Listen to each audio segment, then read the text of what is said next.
আসসালামু আলাইকুম, শুভ দুপুর। এটা আমার প্রথম ব্লগ। কেমন আছেন আপনারা? আল্লাহর রহমতে আমিও ভালো আছি। যেহেতু এটা আমার প্রথম ব্লগ, ভুল হলে ক্ষমা দৃষ্টিতে দেখবেন। আশা করি অফ ক্যামেরা ডালটা রেঁধে নিলাম, এখন ঘুটে নিচ্ছি। ভালোভাবে না ঘুটলে ডাল আর মজা লাগে না। পরিমাণ মতো পানি দিয়ে নিব। ডাল রান্নার পাশাপাশি সিম আলু ভাজি করব। এখন আলুগুলো ভালো করে ছিলে নিচ্ছি।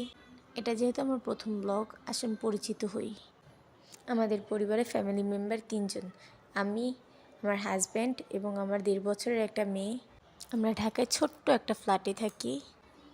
ঘুম থেকে উঠে হালকা পাতলা নাস্তা করে মেয়েকে খাইয়ে রান্না করতে যেতে হয়, যেহেতু হাজব্যান্ড একটু পরেই কাজে যাবে। আজকে বাজার নিয়ে এসেছে মাছ, মাংস, এই তো ইলিশ, তেলাপিয়া, পাঙ্গাস আর মুরগি।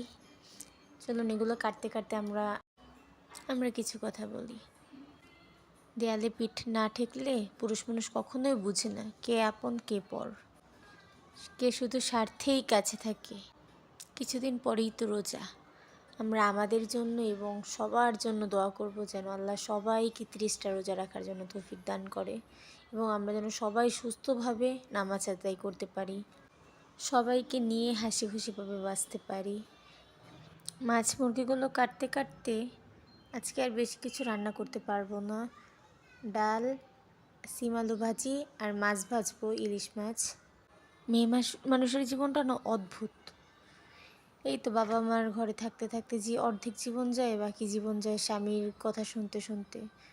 আর শেষ বয়সে যেতে হয় ছেলে মেয়ের ধারে। এখন ঘরগুলো ভালোভাবে গুছিয়ে নিই। তারপরে এখন মেয়েকে গোসল করিয়ে তারপরে মেয়েকে খাইয়ে ঘুম পাড়িয়ে দিব।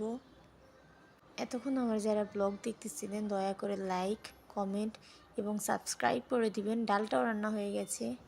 আসসালামু আলাইকুম।